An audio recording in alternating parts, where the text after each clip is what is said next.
Hello everyone, my self Braj Mohan. स्वागत है आप सभी का हमारे यूट्यूब चैनल ब्रेनली अकाउंट्स में। बच्चों, आज हम नॉन प्रॉफिट ऑर्गेनाइजेशन चैप्टर का एक बहुत ही इम्पोर्टेंट टॉपिक पढ़ने वाले हैं और ये हमारे इस चैप्टर का लास्ट टॉपिक होने वाला है जो बहुत ही इम्पोर्टेंट है। ये जो टॉपिक है ये है fund based accounting. Fund based accounting होता क्या है, उसे पढ़ने से पहले 2 मिनट हम पुराना रिवाइज कर लेते हैं। देखिए, जो नॉन प्रॉफिट ऑर्गेनाइजेशन होता है, हमने पढ़ा था कि नॉन प्रॉफिट ऑर्गेनाइजेशन में रिसिप्ट जो होती है वो 3 टाइप्स की होती है। फर्स्ट वन होती है रेवेन्यू रिसिप्ट। बच्चों, जो रेवेन्यू रिसिप्ट होती है वो हमारी क्या होती है, इनकम होती है। मतलब जो आपका ऑर्गेनाइजेशन होता है उससे रिलेटेड जो इनकम आती है उसको हम रेवेन्यू रिसिप्ट बोलते हैं। देन उसके बाद आती है हमारी कैपिटल रिसिप्ट। कैपिटल रिसिप्ट जो ऑर्गेनाइजेशन के ऑब्जेक्टिव से रिलेटेड नहीं होती है उसको हम बोलते हैं कैपिटल रिसिप्ट। इसको याद करने का एक तरीका ये भी होता है कि कैपिटल रिसिप्ट वो रिसिप्ट होती है जो रेवेन्यू रिसिप्ट नहीं हो। ठीक है, इसके लिए अगर आप कैपिटल रिसिप्ट याद कर लोगे तो रेवेन्यू रिसिप्ट ऑटोमेटिकली पता हो जाएगी। जो कैपिटल रिसिप्ट होती है वो एक तरीके से नॉन ऑर्गेनाइजेशनल होती है।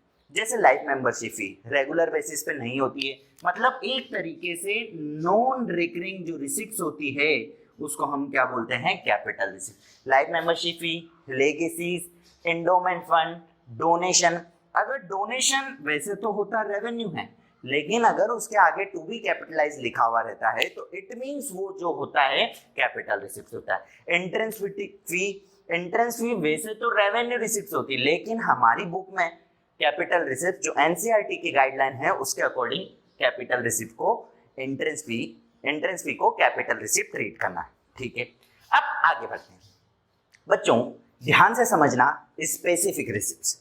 स्पेसिफिक रिसिप्ट्स आखिर होती क्या है? बच्चों, ऐसे रिसिप्ट जो किसी स्पेशल पर्पस के लिए सामने वाले ने मुझे दी है उसको हम बोलते हैं स्पेसिफिक पर्पस।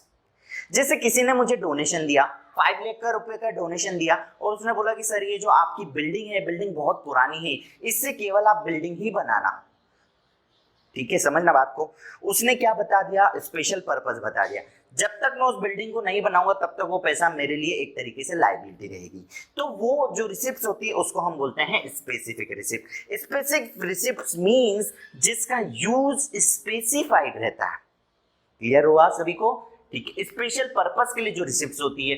अब देखिए, नॉन प्रॉफिट ऑर्गेनाइजेशन को स्पेशल पर्पस के लिए जो रिसिप्ट्स मिलती है, मान लीजिए किसी ने मुझे बिल्डिंग बनाने के लिए पैसे दिए और वो पैसे मैंने जेब में रख लिए और अगर वो पैसे खर्च हो गए तो लफड़ा पड़ जाएगा, दिक्कत आ जाएगी। तो नॉन प्रॉफिट ऑर्गेनाइजेशन क्या करता है कि जो पैसा स्पेशल पर्पस के लिए मिलता है उस अमाउंट का एक फंड बना के रख लेता है। इसलिए उसको हम क्या बोलते हैं, फंड बेस्ड अकाउंटिंग बोलते हैं। क्या बोलते हैं बच्चों? Fund based accounting. और यही हमको क्या सीखनी है, फंड बेस्ड अकाउंटिंग सीखनी है। चलिए कुछ एग्जाम्पल देख लेते हैं। देखिए, डोनेशन फॉर बिल्डिंग, किसी ने बिल्डिंग के लिए पैसा दिया। आप लोग कई बार ऑर्फनेज में जाते होंगे, यूनिवर्सिटीज में जाते होंगे, हॉस्पिटल्स में जाते होंगे, गुरुद्वारा में जाते होंगे, तो वहां पे लिखा हुआ रहता है ये बिल्डिंग हमारे दादाजी की स्मृति में।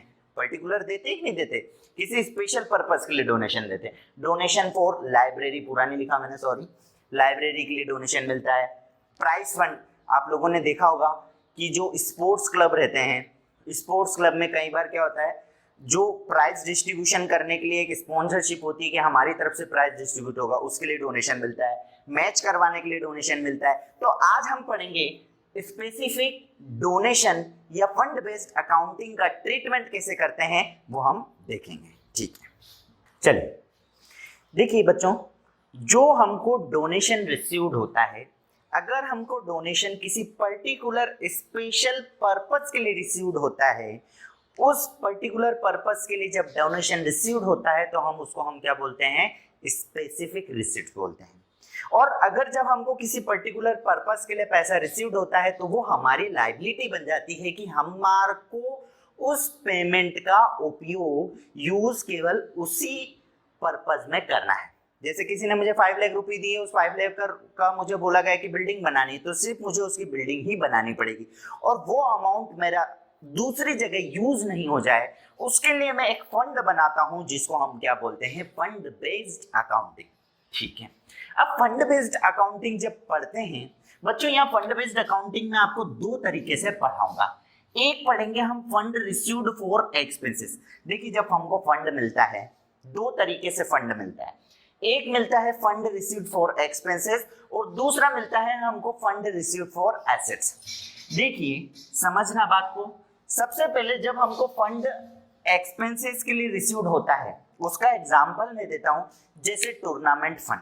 मुझे बंदे ने, किसी ने डोनेशन मिला, किसके लिए मिला? टूर्नामेंट करवाने के लिए मिला। प्राइज फंड किसके लिए मिला? प्राइज डिस्ट्रीब्यूशन करने के लिए मिला। मैच फंड किसके लिए मिला? मैच फंड करने के लिए मिला। ठीक है, तो ये क्या हो गया? Fund received for expenses. ऐसे ही होता है fund received for assets. Example मैं आपको बताता हूं, जैसे फंड रिसीव्ड फॉर बिल्डिंग बनाने के लिए मिला। Fund received for sport pavilion, sports का पवेलियन बनाने के लिए मुझे फंड मिला। ऐसे एग्जांपल, उसको हम बाद में देखेंगे। फिलहाल चलिए हम देखते हैं फंड रिसीव्ड फॉर एग्जांपल। देखिए जब हमको कोई फंड देता है, समझिएगा बात को, फंड मिला, एक्सपेंसेस के लिए फंड मिला, जर्नल एंट्री क्या होगी? मान लीजिए मुझे टूर्नामेंट फंड मिला, समझना, टूर्नामेंट फंड मिला, पैसा आया, क्या एंट्री होगी? Bank account debit, cash account debit. फिर क्या होगा? टूर्नामेंट, फिर उस पैसे के लिए मैं क्या, इस पैसे से मैं क्या बना दूंगा? फंड बना दूंगा। फंड मेरे लिए क्या है? एक तरीके से लायबिलिटी है, तो टूर्नामेंट फंड अकाउंट क्रेडिट। ये जो है बैंक आपकी एसेट साइड में शो होगा और टूर्नामेंट फंड आपका कहां शो होगा? लायबिलिटी में शो होगा। ठीक है, चलिए बच्चों, अब हम बात करते हैं अकाउंटिंग ट्रीटमेंट। किसका accounting treatment? Fund based question का। फंड बेस्ड कौन सी इनकम का? सर फंड बेस्ड एक्सपेंसेस से रिलेटेड इनकम का। मैंने आपको बताया था कि किसी पर्टिकुलर पर्पस के लिए जब इनकम मिलती है उसको हम क्या बोलते हैं?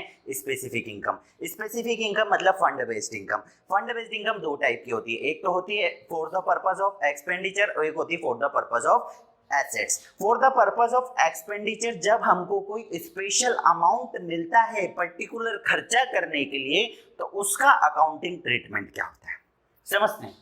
देखिए बात समझना, fund related every receipts and every income will be added to the opening balance. बात समझना कि जब हमको किसी पर्टिकुलर खर्चे से रिलेटेड कोई भी इनकम, कोई भी रिसिप्ट मिलती है, उसको मैं ओपनिंग बैलेंस में ऐड कर देता हूं और पर्टिकुलर जो भी खर्चा होता है उसको मैं क्या कर देता हूं? माइनस करता हूं। कई बच्चों के अभी भी दिमाग में समझ में नहीं आया होगा, क्योंकि अकाउंट से मैं जब आपको एग्जांपल देके समझाऊंगा तभी आपके समझ में आने वाला है। चलिए एग्जांपल देखते हैं। देखिए जब फंड बेस्ड हम क्वेश्चन करते हैं, है ना, पर्टिकुलर फंड मिलता है, मान लीजिए मुझे फंड मिला, ठीक है, टूर्नामेंट के लिए फंड मिला। ठीक है, फंड क्या होता है? किसी स्पेशल पर्पस के लिए पैसा मिलता है उसको हम बोलते हैं फंड। टूर्नामेंट के लिए फंड मिला, जब हम बैलेंस शीट बनाते हैं तो बैलेंस शीट में कहां शो होता है? लायबिलिटी साइड में शो होता है। क्यों लायबिलिटी साइड में शो होता है? क्योंकि हमारी लायबिलिटी है। ठीक है, अब जब हम बैलेंस शीट प्रिपेयर कर रहे थे तो मेरे को ओपनिंग फंड गिवन होता है। ठीक है, ओपनिंग फंड गिवन होता है, वो बैलेंस शीट के किस साइड में आएगा? लायबिलिटी साइड में आएगा। क्लियर हुआ? अब ये कह रहा है कि इस फंड से रिलेटेड जितनी भी इनकम होगी वो क्या करना है इसमें? इनकम और रिसिप्ट जो होगी वो क्या करना है इसमें? प्लस करना है। मत मान लीजिए आपको कौन सा फंड मिला? टूर्नामेंट फंड मिला। टूर्नामेंट से रिलेटेड जितनी भी इनकम और जितने भी रिसिप्ट्स है वो आपको ऐड कर देनी है, और टूर्नामेंट से रिलेटेड जितने भी एक्सपेंसेस है और पेमेंट है वो आपको क्या कर देने हैं? माइनस कर देना है। इतना सिंपल है। ठीक है, चलिए आगे समझते हैं। देखिए पहले मैं आपको लेके जाता हूं रिसिप्ट्स एंड पेमेंट अकाउंट पे। रिसिप्ट्स एंड पेमेंट अकाउंट पे जब हम इस टाइप के क्वेश्चन करेंगे तो हमको कुछ स्पेसिफिक इंफॉर्मेशन मिलेगी। क्या मिलेगी? सबसे पहले तो डोनेशन मिलेगा, स्पेसिफिक डोनेशन मिलेगा। मान लीजिए हमको टूर्नामेंट फंड गिवन है, ठीक है, सपोज कीजिए मुझे टूर्नामेंट फंड गिवन है 50 लाख रुपए का। कितने का गिवन है? 50 लाख रुपए का गिवन है। फिर अगेन मुझे 1 लाख रुपए का टूर्नामेंट फंड मिल गया, तो इस 1 लाख रुपए को क्या कर देंगे? इसमें ऐड कर देंगे। इसका मतलब ये जो डोनेशन फंड होता है ओपनिंग फंड में क्या होता है? ऐड होता है। ठीक है, हम क्या कर देंगे? इसको डोनेशन फंड को ओपनिंग फंड में ऐड कर देंगे। ठीक है, डोनेशन फंड को हम स्पेसिफिक डोनेशन है ये, इसको हम क्या कर देंगे, ऐड कर देंगे। क्लियर हुआ सभी को? चलिए अब बात समझिएगा सभी। देखिए कई बार क्या होता है, नॉन प्रॉफिट ऑर्गेनाइजेशन को बहुत सारा पैसा मिलता है। बहुत इंपॉर्टेंट बात मैं आपको यहाँ बता रहा हूँ, बहुत ध्यान से समझिएगा। मान लीजिए मेरे पास 50 लाख रुपए पड़े हुए बैंक में पड़े हुए। आप सभी जानते हैं बैंक में दो टाइप के अकाउंट होते हैं, एक होता है सेविंग अकाउंट, एक होता है फिक्स डिपॉजिट करंट अकाउंट। ठीक है, मेरे बैंक में पैसे पड़े हैं सेविंग अकाउंट में 50 लाख रुपए पड़े हैं। ठीक है, अब मुझे किसी ने बोला कि यार भैया क्या तुम पागल हो क्या, सेविंग अकाउंट में पैसे पड़े हुए हैं, सेविंग अकाउंट में इंटरेस्ट मिलता है 4% 5%, आप क्यों ना इस पैसे को फिक्स डिपॉजिट में डाल दीजिए। फिक्स डिपॉजिट में डालने से क्या होगा, वो पैसा अभी तो मेरे यूज नहीं आ रहा है, उसमें फिक्स डिपॉजिट में डालने से मुझे सबसे पहला बेनिफिट क्या होगा, इंटरेस्ट रेट ज्यादा मिलेगी। तो नॉन प्रॉफिट ऑर्गेनाइजेशन सिमिलरली जो उसके पास फंड रहता है, जो आइडियल फंड रहता है जिसका यूज अभी नहीं आ रहा है, उस फंड को बैंक में या किसी सिक्योरिटी में या गवर्नमेंट के पास इन्वेस्ट कर देता है। क्यों इन्वेस्ट कर देता है, क्योंकि उसके पास तो पैसा ऐसे ही पड़ा हुआ है, फ्री पड़ा हुआ है, कोई यूज ही नहीं आ रहा है, तो उस फंड को कहां यूज कर देता है, इन्वेस्टमेंट कर देता है। तो जब आप फंड बेस्ड अकाउंटिंग करोगे तो फंड बेस्ड अकाउंटिंग करते समय आपको कुछ फंड से रिलेटेड इन्वेस्टमेंट गिवन होंगे। हमारे क्वेश्चन में गिवन है, देखिए अब अगर आपने इन्वेस्टमेंट परचेज किए तो इन्वेस्टमेंट कहाँ आएंगे बेटे, इन्वेस्टमेंट कहाँ आएंगे, रिसीट्स एंड पेमेंट अकाउंट के पेमेंट साइड में आएगा। तो इसको आपको कहाँ लिखना है, बैलेंस शीट की एसेट साइड में। फंड इन्वेस्टमेंट क्लियर हुआ सभी को? सभी को क्लियर हुआ? देखिए फंड जो होता है लायबिलिटी में आती है, अगर एडिशनल फंड रिसीव्ड हुआ तो उसको हम क्या कर देंगे, ऐड कर देंगे। अब हम क्या करते हैं, हमारे पास एडिशनल फंड रहता है उसको बैंक में डिपॉजिट कर देते हैं, तो उसको हम बैलेंस शीट में किस साइड में लिखेंगे, एसेट साइड में लिखेंगे। ठीक है सर ये डोनेशन भी समझ में आ गया, फंड परचेज किया वो भी समझ में आ गया। अब अगर हम फंड परचेज करते हैं, कोई हम उस फंड पे इन्वेस्टमेंट करते हैं, तो उस इन्वेस्टमेंट पे मुझे बैंक इंटरेस्ट देती है।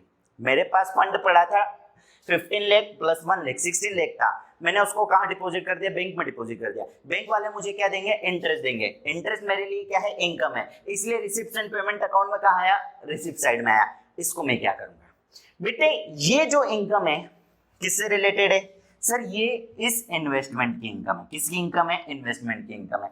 सर ये इन्वेस्टमेंट किससे रिलेटेड है, सर ये आपके फंड से रिलेटेड है। मतलब ये कौन सी इनकम हो गई, फंड की इनकम हो गई। इट मींस इसको आपको क्या करना पड़ेगा, फंड में ऐड करना पड़ेगा। Interest received on fund investment. समझ में आया कि नहीं आया? देखो फंड से रिलेटेड इनकम को आपने क्या कर दिया बच्चा, ऐड कर दिया। क्लियर? चलिए आगे देखते हैं। अब क्या करते हैं, मैं एग्जांपल दे रहा था कि ये कौन सा फंड है, टूर्नामेंट फंड है। अब टूर्नामेंट फंड होता है तो इससे रिलेटेड कुछ इनकम होती है, जैसे टूर्नामेंट के मैच टिकट हुए, हमने टिकट सेल किए, तो टूर्नामेंट से रिलेटेड इनकम हुई। वो income receipt and payment account के रिसिप्ट साइड में आएगी। अब ये कौन सी इनकम है सर, ये फंड से रिलेटेड इनकम है। कौन सी इनकम है, फंड से रिलेटेड इनकम है। अभी हमने पढ़ा कि फंड से रिलेटेड सारी इनकम को आपको क्या कर देना है, ऐड कर देना है। तो इसको हम क्या कर देंगे, ऐड कर देंगे। ठीक है, लिख देता हूं फंड रिलेटेड इनकम, ऐड कर दिया। क्लियर? सभी को समझ में आया? सभी को समझ में आया? ठीक है। अब यहां पे आप एक इंफॉर्मेशन, सर अगर आपको फंड से रिलेटेड कोई इनकम मिली है, कोई इनकम रिसीव्ड हुई है, तो ऐसे ही एक्सपेंसेस भी तो हो सकते हैं। हाँ भाई क्यों नहीं हो सकते एक्सपेंसेस, एक्सपेंसेस होंगे तो उसको हमको क्या करना पड़ेगा, माइनस करना पड़ेगा। ठीक है, एक्सपेंसेस को हमको क्या करना पड़ेगा, माइनस करना पड़ेगा। यहां मैं लिख देता हूं fund related expenses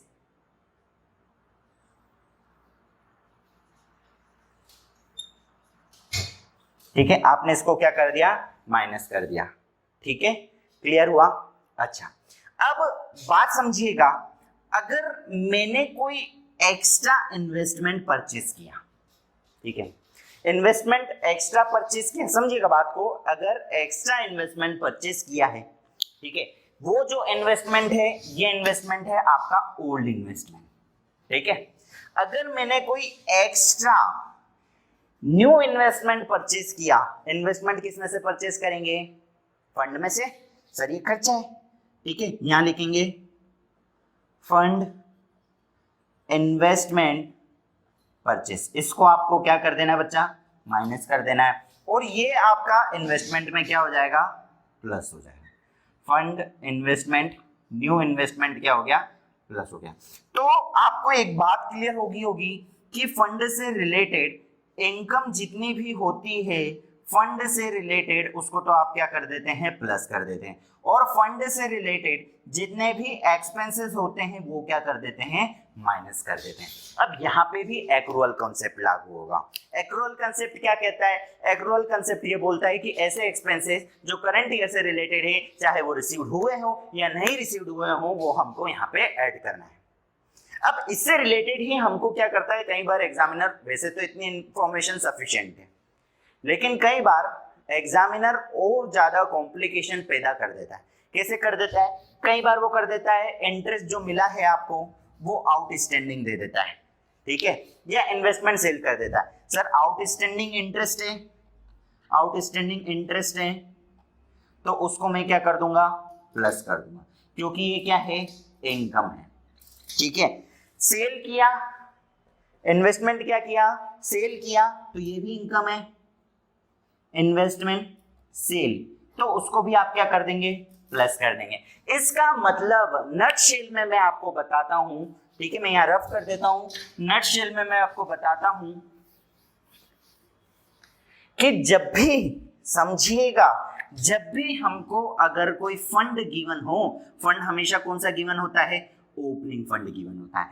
opening fund में फंड से रिलेटेड जितनी भी इनकम होगी वो तो क्या होगी, प्लस होगी, और फंड से रिलेटेड जितने भी एक्सपेंसेस होंगे वो क्या होंगे, माइनस होंगे। सर कौन कौन सी इनकम हो सकती है, अभी मैंने बताया, सबसे पहले इनकम क्या हो सकती है, सर हमको एक्स्ट्रा डोनेशन मिला हो, या हमको सबसे पहले एक्स्ट्रा फंड मिला हो, ठीक है, या फिर हमको इंटरेस्ट ऑन फंड इन्वेस्टमेंट मिला हो, ठीक है, या फिर हमको फंड रिलेटेड इनकम मिली हो, जैसे क्रिकेट मैच के टिकट सेल्स किए, एक्सपेंसेस, या फिर आउटस्टैंडिंग इंटरेस्ट हो, ठीक है, या फिर हमने फंड सेल किए हो, ये सारी इनकम है। मतलब फंड से रिलेटेड इनकम को आपको क्या करना है, ऐड करना है, फंड से रिलेटेड एक्सपेंसेस को आपको क्या करना है, माइनस करना है। फंड से रिलेटेड एक्सपेंसेस कौन से हो गए, फंड से रिलेटेड एक्सपेंसेस कौन से हो गए, जैसे fund investment purchase, sir fund से रिलेटेड इन्वेस्टमेंट परचेज किया, खर्चा है, माइनस कर देंगे। फिर उसके बाद फंड रिलेटेड एक्सपेंसेस, जैसे टूर्नामेंट कराए, टूर्नामेंट से रिलेटेड एक्सपेंसेस माइनस कर देंगे। तो फंड से रिलेटेड जितने भी एक्सपेंसेस है उनको माइनस कर देंगे, फंड से रिलेटेड जितनी भी इनकम है उसको हम क्या कर देंगे, ऐड कर देंगे, ठीक है। चलिए इस पर बेस्ड एक क्वेश्चन कर लेते हैं हम फटाफट से। हमारी बुक का क्वेश्चन नंबर 8, आपकी book T S. Grewal, question number 8, page number 1.57, ठीक है। देखिए, how are the following deal with the while preparing the final account of club. मुझे यहाँ कुछ इंफॉर्मेशन गिवन है, match fund investment, match fund bank balance, interest on bank fund investment, match expenses. मुझे ये बताना है कि ये जो आइटम है, ये आइटम फाइनल अकाउंट प्रिपेयर करते समय किस तरीके से डील करेंगे, मतलब इन आइटम का फाइनल अकाउंट्स पे क्या इफेक्ट पड़ेगा, ठीक है। फाइनल अकाउंट सर कौन कौन से फाइनल अकाउंट होते हैं, दो ही तो फाइनल अकाउंट होते हैं। एक क्या होता है, एक होता है इनकम एंड एक्सपेंडिचर अकाउंट। बच्चा मैं टी शेप इसलिए बना रहा हूं क्योंकि मेरे पास स्पेस की कमी है। एक दूसरा बनता है, बताओ, दूसरा बनती है हमारी बैलेंस शीट एज एट, कौन सी डेट को बनानी है, बैलेंस शीट एज एट 31 मार्च 2019, ठीक। सबसे पहले बच्चा मेरे पास क्या गिवन है, मैच फंड गिवन है। मैच फंड आप ध्यान से देखिए, क्रेडिट बैलेंस है, क्रेडिट बैलेंस वैसे भी लायबिलिटी होती है, मैच फंड वैसे भी लायबिलिटी होती है। नहीं समझ में आया तो आपको क्रेडिट बैलेंस दे रखा है। क्रेडिट बैलेंस है मतलब ये ओपनिंग फंड है, इसको आप लिखेंगे बैलेंस शीट में मैच फंड। बच्चा ये क्या है, ओपनिंग है। इसको चाहो तो आप इनर कॉलम में लिख लो, कितना है बच्चों 80,000, ठीक है। अब मेरे पास 80,000 पड़े थे, किसी ने दिए थे, मैंने क्या करा, घर में पड़े पड़े कोई काम के नहीं, मैंने उसको क्या कर दिया, बैंक में डिपॉजिट कर दिया, फिक्स डिपॉजिट कर दिया, मतलब क्या कर दिया, एक तरीके से उसका इन्वेस्टमेंट कर दिया। इन्वेस्टमेंट कर दिया तो वो तो आपकी एसेट्स है सर, वो एसेट साइड में आएगा। मैच फंड इन्वेस्टमेंट सर कितना है, सर ये है आपका 72,000। आगे देखिए match fund bank balance, sir ये मैच फंड बैंक बैलेंस क्या है, देखो मैच फंड मिला होगा उसका बैंक का बैलेंस है, मतलब हमने बैंक में डिपॉजिट किया, मैच फंड से रिलेटेड है, ये भी एसेट्स है। मैच फंड बैंक बैलेंस कितना है बच्चों 3,500। अच्छा आगे देखिए interest on match fund investment, मुझे मैच फंड से रिलेटेड इन्वेस्टमेंट पे इंटरेस्ट मिला है। अच्छा ये जो है इंटरेस्ट किस पे मिला, इस पे मिला, लेकिन इसका ट्रीटमेंट क्या होगा, इस फंड में ऐड हो जाएगा, क्योंकि ये फंड से रिलेटेड है, इन्वेस्टमेंट फंड से रिलेटेड है और इसका इन्वेस्टमेंट भी फंड से रिलेटेड है, तो यहां मैं लिखूंगा इंटरेस्ट ऑन फंड इन्वेस्टमेंट। बच्चे कितना है, कितना है, ये है आपका 2,880, ठीक है। टोटल कर लीजिए भली से चाहो तो 82,880।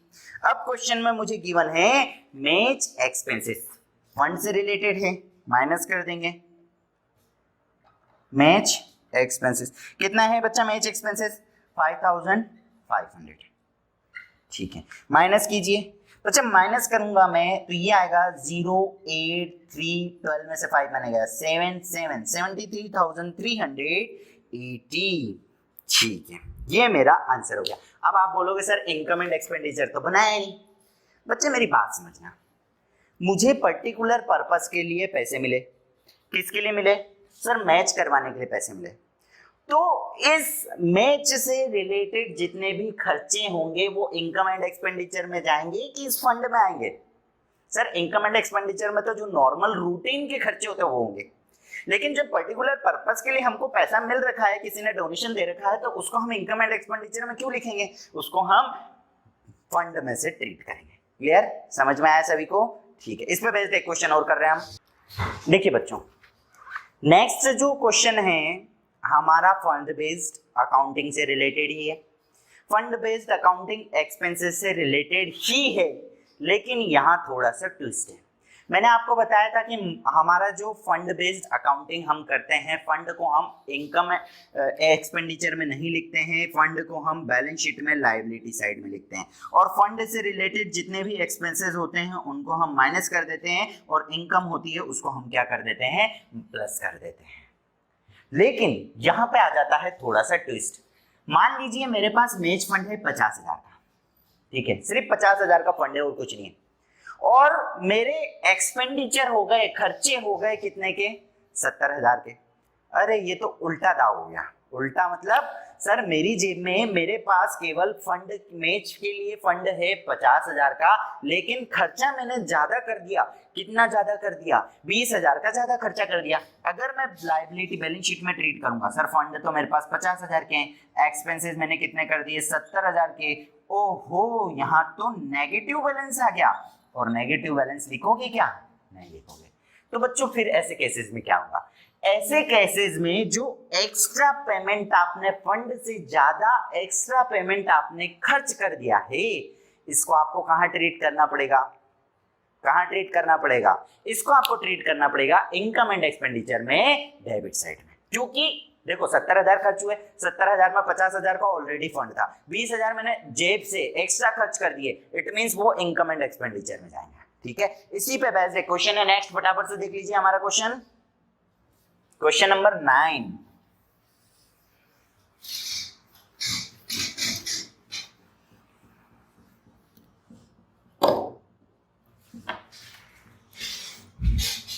चलिए क्वेश्चन नंबर 9 पेज नंबर 1.57.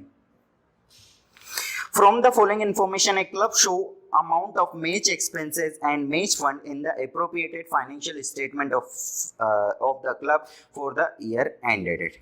वो आपसे पूछ रहा है कि मैच एक्सपेंसेस और मैच फंड को एप्रोप्रिएट हेड में लिखिए. ठीक है. Match expenses during the year ended 1,02,000. Match fund दे रखा है, डोनेशन फॉर मैच फंड दे रखा है, proceed from the sale of match ticket given है. चलिए सबसे पहले आप बना लीजिए.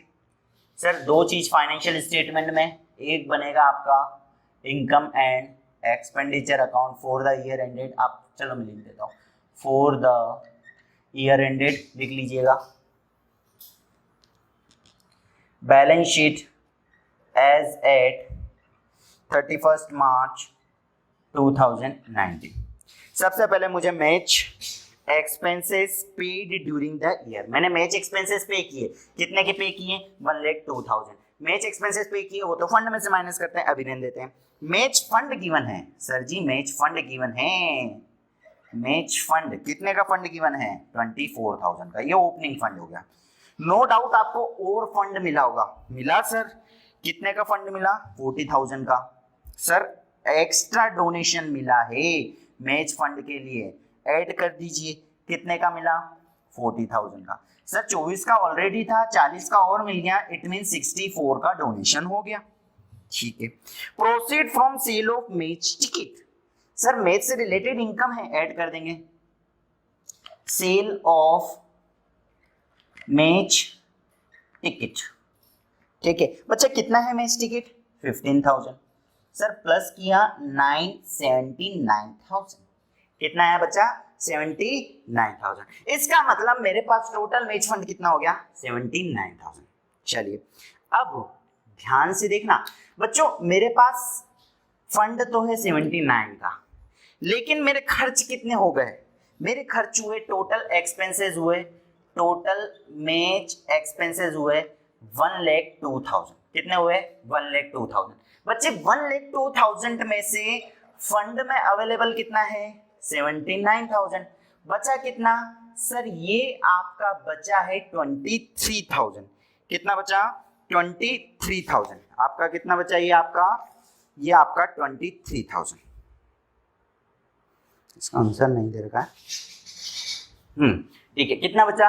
23,000. इसका मतलब आपने फंड से ज्यादा 23,000 एक्सपेंसेस पे कर दिए, और ये कहाँ ट्रीट होंगे? ये इनकम एंड एक्सपेंडिचर. तो लिख लेते हैं हम डेबिट साइड में, to match fund, match fund expenses. Sir fund कितने का था हमारे पास? सर फंड हमारे पास था 79,000 का, बट टोटल एक्सपेंसेस कर दिए 1,02,000 माइनस 79,000, मतलब 23 मैंने एक्स्ट्रा खर्च कर दिए. ये इनकम एंड एक्सपेंडिचर में आएगा, और ये जो 79 है हम यहाँ माइनस कर देंगे. Match fund expenses 79,000. अब मेरे पास कुछ भी फंड नहीं बचा. ठीक है, क्लियर हुआ? इस तरीके से इसकी अकाउंटिंग ट्रीटमेंट होगा. क्लियर सभी को? चलिए अब इस पे बेस्ड मैं आपको कुछ क्वेश्चन दे रहा हूं. चलिए क्लियर सभी को? चलो अब इस पे बेस्ड मैं आपको कुछ क्वेश्चन दे रहा हूं. क्वेश्चन नंबर 6, 7, ठीक है, 6, 7. चलिए 6, 7 ये सफिशिएंट है. ये आपके लिए होमवर्क है, आप घर से प्रिपेयर करके लेकर आइएगा. अब फंड बेस्ड अकाउंटिंग का जो सेकंड पार्ट है, जिसमें मैं आपको एसेट से रिलेटेड फंड बेस्ड अकाउंटिंग कैसे करते हैं, वो मैं आपको नेक्स्ट वीडियो में बताऊंगा. इस वीडियो को आप देखते रहिए. हाँ बच्चों, आप लोगों से रिक्वेस्ट है कि वीडियो को पूरा देखिए और अपने दोस्तों के साथ शेयर कीजिए. और अगर किसी को भी कोई डाउट होता है तो कमेंट बॉक्स में कमेंट कर सकते हैं. ठीक है, धन्यवाद, थैंक यू, जय हिंद.